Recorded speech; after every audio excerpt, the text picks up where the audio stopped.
Il n'y a qu'une seule étoile dans notre système solaire, le Soleil, et toutes les planètes tournent autour de cette étoile. Mais il y a aussi des systèmes où une planète tourne autour de deux soleils. Par exemple, Kepler 16b. C'est un endroit inhospitalier et froid, composé pour moitié de roches et pour moitié de gaz. Mais le plus intéressant est que si tu visites cette planète, tu verras deux couchers de soleil, et tu auras deux ombres. Mais les astronomes semblent avoir trouvé quelque chose de plus rare et de plus bizarre encore. Il pourrait y avoir une planète qui tourne autour de trois étoiles à la fois. Le système stellaire GW Orionis est à environ 1300 années-lumière de notre planète. Il est composé de trois anneaux orange. Ils sont constitués de poussière et emboîtés les uns dans les autres. Au centre de ce système, tu peux voir trois étoiles. Deux de ces étoiles sont binaires. Cela signifie qu'elles sont en orbite l'une autour de l'autre. La troisième étoile tourne autour d'elle. Les scientifiques ont découvert que les trois anneaux sont mal alignés. L'anneau le plus interne oscille largement dans son orbite, et l'anneau le plus extérieur a une inclinaison de 38 degrés. Les astronomes ont donc élaboré deux théories. La première théorie dit que la rupture de ces anneaux s'est produite parce que trois soleils ont créé une torsion au centre du système entier. Le torque est une force gravitationnelle qui agit toujours vers le centre. Mais quelque temps plus tard, cette théorie a été écartée. Il n'y avait pas assez de turbulence dans ces anneaux pour que cette théorie fonctionne. La deuxième théorie prétendait que ce phénomène se produisait parce qu'une planète s'était formée à l'intérieur de l'un de ces anneaux. Une jeune planète pourrait affecter l'équilibre gravitationnel du système à trois anneaux et être la raison pour laquelle ils étaient si éloignés les uns des autres. Il y a un écart particulier dans le nuage de poussière. D'après sa taille, la planète dont nous parlons doit être une énorme géante gazeuse de la taille de notre Jupiter. Tous les objets de l'espace ont été formés grâce à la gravité qui a rassemblé la matière. S'il y a la moindre rotation au départ, le taux de rotation augmente avec le temps, surtout lorsqu'un objet commence à s'effondrer. C'est pourquoi tous les objets spatiaux tournent, y compris les particules de poussière et même les trous noirs. Les trous noirs perdent leur masse à cause d'un phénomène appelé rayonnement de Hawking. Leur horizon des événements se réduit, mais ce processus est très lent. Oh, au fait, l'horizon des événements d'un trou noir est un point de non-retour. C'est comme une frontière qui entoure un trou noir. Et rien, y compris la lumière et le rayonnement, ne peut s'échapper une fois qu'il a franchi cette limite. Un trou noir moyen aurait besoin de milliards de fois l'âge de notre univers pour disparaître complètement. Notre galaxie, la Voie lactée, pourrait aussi contenir un trou noir supermassif. Mais nous ne sommes pas en danger. L'un des grands trous noirs les plus proches se trouve très probablement à 20 000 années-lumière. On peut observer sans risque les effets créés par les trous noirs à distance. Les problèmes commencent lorsque l'on s'approche trop près, en raison de leur force gravitationnelle ahurissante. Les galaxies peuvent se consumer les unes les autres, ce qui est l'une des façons dont elles évoluent au fil du temps. Notre plus proche voisine s'appelle Andromède, et elle est actuellement en train de grignoter l'une de ses galaxies satellites. Dans le passé, Andromède en a mangé au moins deux autres. De nombreux amas d'étoiles sont éparpillés dans notre galaxie. Andromède a dû voler ses étoiles à d'autres galaxies. Les scientifiques ont finalement réussi à identifier ces étoiles.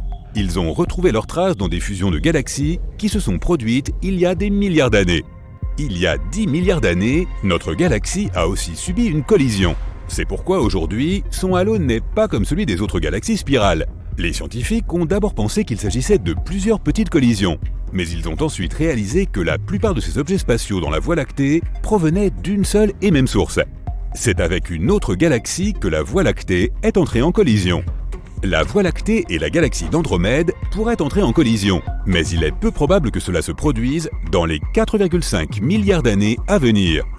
Les neutrinos sont des particules électriquement neutres qui sont si puissantes qu'elles peuvent traverser des kilomètres et des kilomètres de plomb et rien ne les arrêtera.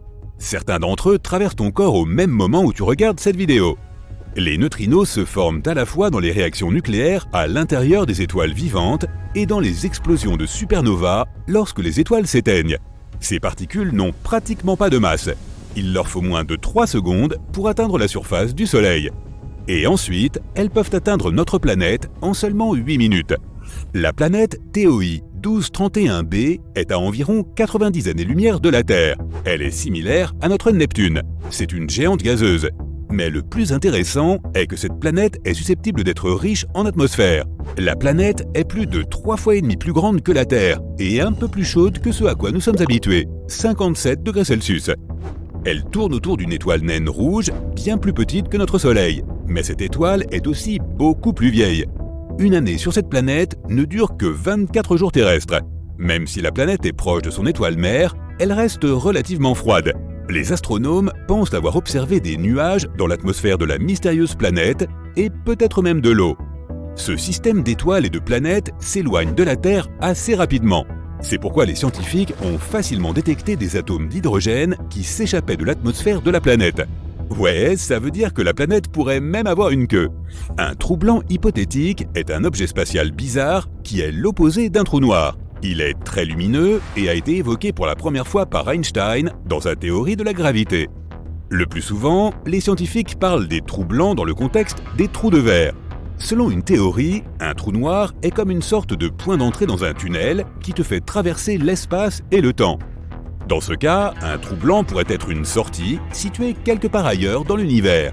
D'un autre côté, les trous blancs ne doivent pas nécessairement être des sorties de vortex. Ils pourraient également être une reproduction au ralenti de la façon dont les trous noirs originaux se sont formés. La formation d'un trou noir commence donc par une vieille étoile géante. Après s'être effondrée sous son propre poids, elle se transforme généralement en trou noir. Mais parfois, les processus quantiques ne transforment pas une étoile en trou noir. Au lieu de cela, il crée un trou blanc qui recommence à cracher la matière de l'étoile d'origine. Mais jusqu'à présent, ce n'est qu'une théorie. Certaines planètes, comme Mars et Vénus, ont un climat assez intense avec des grosses tempêtes. Il semblerait qu'un ouragan spatial de la même intensité soit déjà passé sur Terre. Il s'agissait d'une masse d'air tourbillonnante d'environ 1000 km de large. Des satellites ont repéré l'ouragan à des centaines de kilomètres au-dessus du pôle Nord, quelque part dans la haute atmosphère de la Terre. Cet ouragan ne faisait pas pleuvoir de l'eau, mais des électrons. Il a duré près de 8 heures avant de s'effondrer. Il tournait dans le sens inverse des aiguilles d'une montre. Il est possible que des océans se cachent sous la surface des lunes qui entourent Uranus. Les scientifiques ont également étudié les océans d'Europe, la lune de Jupiter et d'Encelade, la lune de Saturne. Ces océans sont cachés sous la croûte glacée de ces lunes. Uranus a 27 lunes. 5 d'entre elles sont particulièrement grandes. Il s'agit d'Imbriel, Titania, Oberon, Miranda et Ariel. Dans les années 1980, lorsque Voyager 2 a envoyé des images de ces 5 lunes, les scientifiques ont découvert qu'elles avaient beaucoup de cratères et étaient composées de glace et de roches. Les images que les astronomes ont obtenues alors ont également montré des signes d'eau liquide. Elles jaillissaient des profondeurs des lunes et gelaient à la surface. L'une des explications les plus plausibles était des océans sous la surface. Lorsqu'une lune se déplace autour d'une planète, le champ magnétique de cette dernière l'attire. C'est ainsi que la Lune reste dans son orbite. Cette attraction génère un courant électrique qui se transforme en un champ magnétique. On appelle cela un champ magnétique induit. Et les océans souterrains pourraient être la raison pour laquelle ce champ induit peut être produit. Saturne est connu pour ses célèbres anneaux, mais Neptune, Uranus et Jupiter ont également des anneaux. En même temps, Saturne a quelque chose de vraiment spécial que nous n'avons jamais vu sur aucune autre planète. C'est cette énorme tempête hexagonale qui se déplace autour du pôle nord de la planète. Chacun de ses côtés fait presque 11 000 km de long. C'est une zone si grande que nous pourrions mettre presque 4 terres à l'intérieur. D'après les images thermiques, cette configuration hexagonale de nuages descend dans l'atmosphère de Saturne sur environ 100 km. La planète se cache derrière d'épais nuages et la lumière du Soleil ne peut pas les traverser. C'est pourquoi les astronomes ne peuvent pas voir ce qui s'y passe exactement. Mais il existe des théories.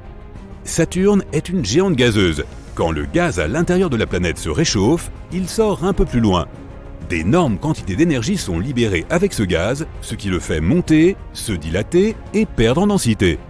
Les mêmes processus provoquent des ouragans et des tornades sur notre planète. Sur Saturne, des gaz tourbillonnants sortent de la zone de haute pression située dans les couches extérieures de Saturne. Et ces gaz déclenchent une puissante tempête avec une forme assez inhabituelle. Le Soleil n'est pas techniquement le centre de notre système solaire. Il se trouve dans un espace appelé le barycentre. Cela dépend de la planète sur laquelle on se trouve. Le barycentre est généralement plus proche de l'objet ayant la plus grande masse. Donc, puisque nous sommes sur Terre, Le vrai centre du système solaire est le Soleil, mais pas le centre de celui-ci. En ce qui concerne Jupiter, le barycentre est en fait à l'extérieur de la surface du Soleil. Jupiter est 318 fois plus grande que la Terre. L'équilibre est donc différent. Les planètes ne tournent pas vraiment autour du Soleil, mais autour de leur centre de masse commun. Imagine que tu tiens un crayon en équilibre sur le bout de ton doigt. Tu dois le placer en plein centre pour qu'il ne bascule pas de chaque côté. Comme la masse du crayon est répartie de manière égale, il est facile de supposer que tout s'équilibre de cette manière. Surtout dans l'espace. Mais essaye de faire tenir un marteau en équilibre sur le bout de ton pied. Il y a de fortes chances que tu repartes avec un orteil cassé. Son vrai barycentre est plus proche de la tête du marteau plutôt que du centre réel où tu le tiens. Le barycentre de la Terre et du Soleil est comme ce marteau. Le centre de masse est plus ou moins au centre de l'objet. En réalité, si le Soleil devait tourner autour de la Terre, notre petite planète bleue devrait être aussi grosse que le Soleil, voire plus. Nous ne pouvons pas ignorer les autres planètes de notre système solaire, ce qui signifie qu'elles doivent toutes tourner autour de nous également. Mais dans les temps anciens, les esprits brillants ont toujours pensé que tout tournait autour de la Terre. Ils appelaient cela le système géocentrique. Et cela avait du sens pour eux, car ils avaient l'impression que tout ce qui était au-dessus d'eux tournait autour d'eux. Le Soleil et la Lune ont joué des rôles essentiels dans l'histoire de l'humanité. Et ce n'est que bien plus tard que nous nous sommes sentis insignifiants dans l'univers. Dans la Grèce antique et au Moyen-Âge, les grands esprits utilisaient le système géocentrique pour étudier l'espace. Ce n'est qu'au XVIe siècle que le modèle a changé. À cette époque, on ne pouvait même pas imaginer que tout tournait autour du Soleil. Et ils n'avaient évidemment pas les connaissances scientifiques pour confirmer tout cela. Mais la Terre ne peut pas être le centre du système solaire car elle n'est pas assez grande pour ce rôle. Pour que les conditions conviennent à cette énorme taille, la vie aurait dû évoluer différemment. Nous serions probablement moins dépendants de l'oxygène. Certains animaux, comme les baleines et les dauphins, peuvent rester des heures sans prendre une seule respiration. Ils peuvent même dormir sous l'eau. Ainsi, les humains de la Terre de la taille du Soleil auraient eu des poumons adaptés et n'auraient pas eu besoin de prendre de l'air en permanence. Cela signifie que la vie végétale serait limitée, avec seulement quelques arbustes ici et là. Il y a des trillions d'arbres dans le monde, mais les principaux responsables de la production d'oxygène sont les algues des océans. Avec l'immensité des océans et des mers, les algues qui se trouvent au sommet pompent l'air que nous respirons. L'oxygène ne serait pas aussi abondant sur cette planète, mais nos mécanismes de respiration pourraient s'appuyer sur le dioxyde de carbone, un autre gaz communément trouvé sur d'autres planètes. Si la planète est très chaude, l'eau est rare. Nous n'en trouverions que sur certaines parties de la planète, comme les sommets des montagnes. Le sol serait trop brûlé pour que quoi que ce soit puisse y survivre correctement. Nous pourrions aussi oublier les saisons. Le Soleil est actuellement juste assez puissant pour nous donner ce dont nous avons besoin. Mais comme la Terre serait si grande et que le Soleil serait un autre corps céleste émettant de la chaleur, nous aurions toujours l'impression d'être dans un micro-ondes. Les jours et les nuits seraient différents, et il n'y aurait pas autant de pluie. Avec autant de chaleur produite dans le noyau, il est probable que des tremblements de terre se produiraient constamment, et que les volcans seraient en éruption tout le temps. La surface serait pratiquement une plaine brûlante de magma rouge qui flotterait partout. Ce serait la vraie planète rouge. Mais si nous avions le même paysage que sur Terre, vivre quelque part près des montagnes pourrait être la solution. Les montagnes seraient toujours incrustées dans le noyau, mais ce serait mieux que de rester sur le sol. Certains sommets pourraient même être 100 fois plus hauts que le mont Everest. Les canyons pourraient être si profonds que la fosse des Mariannes ressemblerait à une petite brèche. Les animaux auraient également un comportement et une apparence différents. Les animaux à sang froid devraient absorber le moins de soleil possible pour ne pas brûler. Les animaux devraient compter sur la migration pour trouver de l'eau dans des terres lointaines. Les oiseaux devraient voler sur des centaines de kilomètres pendant la saison de migration, et nous verrions probablement certains d'entre eux filer à toute vitesse dans les airs. Mais comme la gravité serait très forte sur cette terre de taille colossale, les animaux volants auraient besoin d'os plus fins et d'un noyau plus mince pour pouvoir voler. Les véritables survivants seraient les micro-organismes. Ils peuvent vivre dans des températures et des pressions extrêmes et peuvent résister sans oxygène pendant un bon moment. Les nuits seraient sombres car il n'y aurait pas de lune pour refléter la lumière du soleil. La lune se trouverait très probablement du côté opposé à celui où brille le soleil. Elle serait donc pour toujours une boule qui flotte dans le ciel. La vitesse de rotation de la Terre est la plus rapide à l'équateur. Donc, si toutes les planètes et le soleil tournaient autour de nous, Notre rotation ne serait pas si importante. Logiquement, les nouveaux cycles météorologiques ne seraient pas bons pour les cultures. Les humains auraient évolué différemment de ce qu'ils sont maintenant. Nous serions probablement plus petits et plus trapus, car la gravité serait très forte. Et à cause de la hausse des températures, nous vivrions probablement dans des grottes partout dans le monde. Les plus forts auraient migré vers les montagnes. Nous aurions probablement suivi la même évolution que maintenant. Mais d'autres caractéristiques physiques pourraient être différentes. Notre pigmentation serait probablement différente pour combattre la chaleur. Le renard du désert a de grandes oreilles pour entendre les prédateurs et pour se rafraîchir dans la chaleur torride du désert. Il est possible que nous aurions aussi de plus grandes oreilles que celles que nous avons actuellement, pour cette même raison. Nous serions beaucoup plus forts que nous ne le sommes actuellement, et nos os seraient épais et difficiles à briser. La gravité est l'un des éléments clés du développement de notre densité osseuse et de notre masse musculaire. Cela signifie que nous n'aurions probablement pas besoin d'outils pour chasser. Cela aurait retardé l'âge du bronze et la civilisation moderne telle que nous la connaissons. Avec peu de végétation, se tenir debout ne serait pas si nécessaire pour trouver les prédateurs autour de nous. Nous ne serions pas non plus les coureurs les plus rapides, mais nous serions assez forts pour combattre une meute de loups à l'allure patibulaire. Et si la Terre était gigantesque, il est possible que de multiples espèces d'humains erreraient sur la Terre, dans des zones isolées. Certaines espèces humaines grandiraient et évolueraient pour devenir les penseurs intelligents d'aujourd'hui, mais d'autres resteraient les mêmes.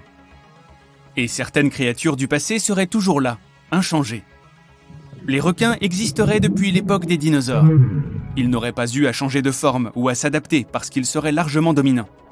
D'autres animaux seraient restés les mêmes en raison de leur isolement. L'île des Galapagos abrite des animaux uniques, parce qu'ils sont seuls depuis très longtemps. Sans prédateurs propres qui les entourent constamment, ils ne craignent pas les humains. La nouvelle Terre géante comporterait des régions aussi grandes que l'Asie, remplies d'animaux isolés, qui seraient restés exactement les mêmes que lors de leur apparition. L'espèce humaine de ces régions resterait également la même, puisqu'elle n'aurait pas bougé, ni expérimenté quoi que ce soit de nouveau. Leur régime alimentaire serait aussi le même, et ils se seraient habitués au climat dans lequel ils se trouvent. La technologie se serait également développée différemment dans les différentes parties de la planète. Certaines régions étant totalement isolées, ils n'auraient pas eu accès aux nouveaux appareils et inventions.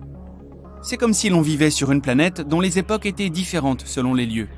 D'autres zones, à l'inverse, seraient si avancées qu'elles pourraient même envoyer des navettes dans l'espace, à la recherche de la vérité et de réponses.